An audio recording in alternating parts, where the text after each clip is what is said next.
Kembali lagi bersama Arka Channel. Kali ini kami akan mereview alur cerita film yang diambil dari kisah nyata. Ini alur ceritanya. Sherry Rasmussen, seseorang wanita yang menikah dengan John Rate November tahun 1985. Mereka menetap di Los Angeles, Amerika Serikat. Tidak hanya berparas cantik, Sherry juga sangat cerdas.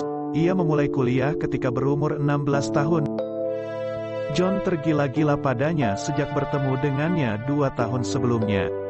Umur 20 tahun, Sherry sudah menjabat sebagai direktur di sebuah medical center.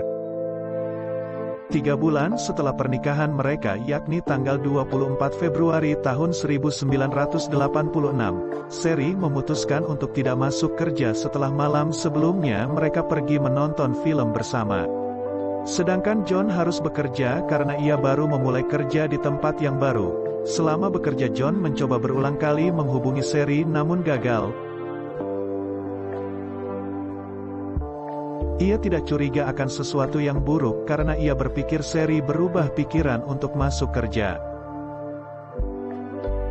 Sepulang kerja, John terkejut menjumpai Sherry terbaring di ruang tamu tidak bernyawa dengan tinggal luka tembakan di dada, pecahan vas dan pintu kaca berserakan membuktikan bahwa telah terjadi perlawanan oleh Sherry. Sebelum penembakan terjadi, ditemukan juga selimut dengan 2 lubang akibat tembakan peluru. Wajahnya penuh luka dan darah, mata kanannya mengalami kerusakan yang parah, di lengannya terdapat bekas gigitan pelaku. John menelepon Menuan. Polisi tiba di tempat kejadian. Para tetangga memberi kesaksian bahwa mereka mendengar keributan namun tidak mendengar suara letusan senjata api. Detektif yang saat itu menangani kasus ini menyimpulkan bahwa ini adalah kasus perampokan, di mana sang perampok panik memergoki Sherry sehingga memutuskan untuk menembaknya. John tidak menjadi tersangka karena ia memiliki alibi yang kuat. Ia memutuskan untuk pindah ke kota lain untuk memulai hidup baru. Jika John percaya saja dengan teori perampokan yang dikemukakan detektif, tidak demikian halnya dengan ayah Sherry yang bernama Niles. Menurutnya, teori polisi bahwa telah terjadi perampokan selama 1,5 jam oleh 2 pria Latin sangat tidak masuk akal. Bagaimana mungkin Sherry melakukan perlawanan selama 1,5 jam menghadapi 2 laki-laki? Di samping itu, diketahui bahwa tidak ada barang yang hilang kecuali surat nikah John dan Sherry.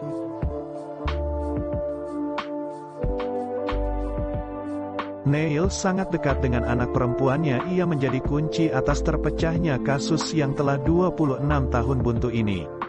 Sherry pernah bercerita kepadanya bahwa beberapa minggu sebelum pernikahannya, seorang wanita bernama Stephanie Lazarus mendatangi tempat kerjanya untuk memberitahu bahwa ia dan John adalah sepasang kekasih. Stephanie mengancamnya bahwa kalau ia tidak bisa memiliki John, tidak ada orang lain yang bisa memilikinya.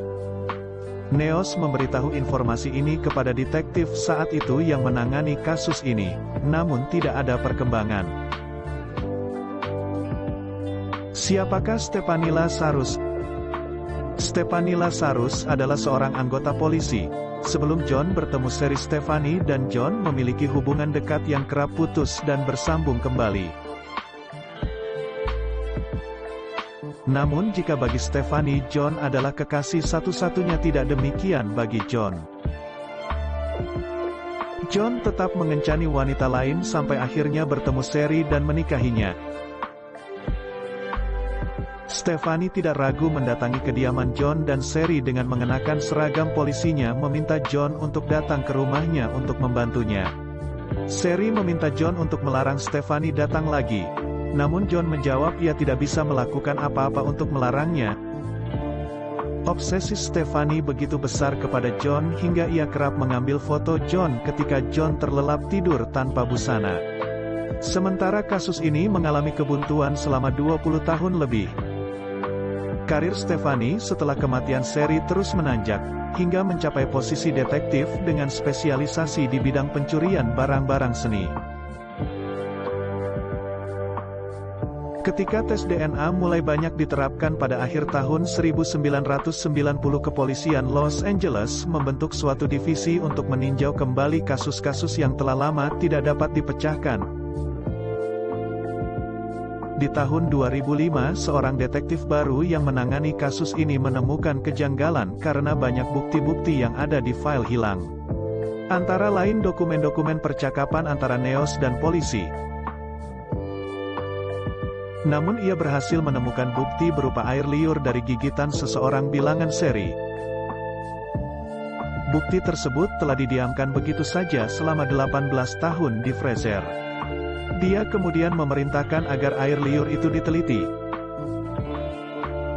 Hasil laboratorium menunjukkan bahwa pelaku adalah seorang wanita. Detektif ini melaporkan hasil penemuannya kepada atasannya yang mengetahui tentang kemungkinan keterlibatan Stephanie Lazarus. Namun atasannya tetap bersikeras bahwa ini adalah kasus perampokan. Semua bukti-bukti terkait kasus ini disimpan kembali dan didiamkan saja di gudang. Orang tua Sherry tidak pernah menyerah. Mereka dengan setia menelepon kepolisian untuk mempertanyakan perkembangan kasus ini. Terutama apakah Stephanie Lazarus telah diinvestigasi. Bahkan mereka menawarkan diri untuk membayar tes-tes DNA yang perlu dilakukan seperti tes darah, tes gigitan, atau tes rambut. Polisi mengatakan mereka tidak dapat melakukannya tanpa adanya bukti yang kuat. Tahun 2009, 23 tahun setelah kasus ini mengalami kebuntuan, muncul suatu tim baru yang membuka kembali kasus ini, yang terdiri dari diantaranya Jetis Game dan Detektif Speed. Mereka memulai kembali dari awal karena tidak setuju dengan pendapat detektif pertama yang menangani kasus ini, menyimpulkan bahwa ini adalah kasus perampokan. Menurut teori mereka, pada hari kejadian tanggal 24 Februari tahun 1986, pelaku memasuki kediaman Sherry dari pintu depan yang saat itu terbuka. Pelaku melepaskan tembakan 2 kali namun meleset. Sherry mencoba untuk memencet tombol alarm namun pelaku berhasil mencegahnya dan perlawanan terjadi. Sherry kemudian berhasil memiting kepala pelaku dengan tangannya namun digigit pelaku. Pelaku kemudian memukul kepala Sherry dengan pas dan menembak dadanya. Pelaku kemudian mengambil selimut dan menembak 2 kali lagi menggunakan selimut untuk meredam suara tembakan. Para detektif masih mencari jawaban. Jika ini bukan peristiwa perampokan, apa yang menjadi motif pelaku? Siapa yang menghendaki Sherry lenyap? Para detektif kemudian menemukan sebuah catatan kecil yang terselip di dalam file yang berbunyi Jonathan ditelepon untuk mengkonfirmasi bahwa police officer Stephanie Lazarus adalah benar mantan kekasihnya. Para detektif kemudian fokus kepada Stephanie Lazarus. Mereka menemukan fakta bahwa Stephanie tidak bekerja pada hari pembunuhan. Stephanie juga memiliki senjata kaliber 38 yang digunakan dalam pembunuhan. Namun ia telah membuat laporan beberapa hari setelah pembunuhan terjadi jika senjatanya telah dicuri orang. Detektif Game dan Detektif Fit menyadari bahwa semua proses penyelidikan atas kasus ini harus dijalankan secara ekstra hati-hati. Karena Stephanie bekerja tepat di seberang kantor mereka, mereka mengerjakan kasus ini setelah jam kerja selesai atau menutup rapat pintu mereka. Mereka tidak menggunakan nama Stephanie Lazarus, melainkan menggunakan kode number 5 jika merujuk kepada Stephanie. Mereka mengikuti Stephanie ketika ia pergi ke toko untuk mendapati DNA-nya. Mereka melihat Stephanie minum dan membuang minumannya. Mereka kemudian memungut sedotan yang telah dipakai Stephanie dan membawanya ke laboratorium untuk dites. Hasilnya DNA dari sedotan cocok dengan gigitan pada lengan Sherry. Para detektif mencari jalan untuk menginterview Stephanie tanpa membuatnya curiga jika dirinya adalah tersangka utama. Tanggal 5 Juni tahun 2009 sekitar pukul 6 pagi, detektif dan berpura-pura memerlukan bantuan Stephanie untuk mewawancarai seseorang yang diduga terlibat kasus pencurian barang seni. Mereka membawanya ke suatu ruangan kedap suara di bawah gedung di mana senjata sama sekali tidak diperbolehkan. Mereka kemudian mempersilahkan Stephanie duduk. Detektif dan Detektif Greg akhirnya berterus terang kepada Stephanie jika mereka sedang menangani kasus Sherry Rasmussen. Stephanie terlihat terkejut. Ketika ditanya apakah dirinya mengenal Sherry, dia menyatakan bahwa dia mungkin pernah berbicara dengannya ketika didesak atas pertanyaan, apakah Stephanie pernah bertengkar secara fisik dengan Sherry? I mean, I'm trying to, turn my memory back, and I'm trying. I can't even picture the conversation. I mean, I can't. Dia menjawab kalau dia tidak ingat.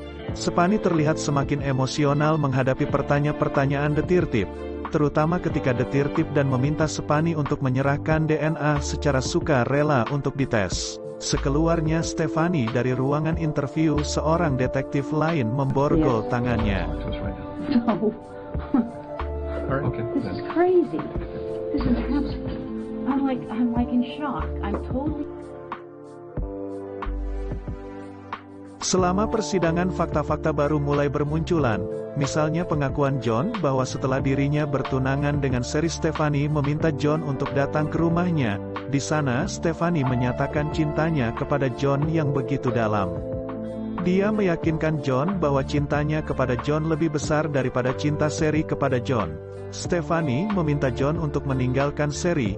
Malam itu John dan Stephanie tidur bersama. Persidangan Stephanie berlangsung selama 3 minggu, hanya diperlukan kurang dari sejam bagi para juri untuk memutuskan nasib Stephanie. Bulan Maret tahun 2012, 26 tahun setelah kematian Sherry, Stephanie Lazarus dinyatakan bersalah atas pembunuhan tingkat pertama Sherry Rasmussen. Kisah selesai. Terima kasih atas kesaksiannya. Jika kalian tertarik atas cerita kasus-kasus lainnya, tolong bantu subscribe dan klik tombol like-nya ya.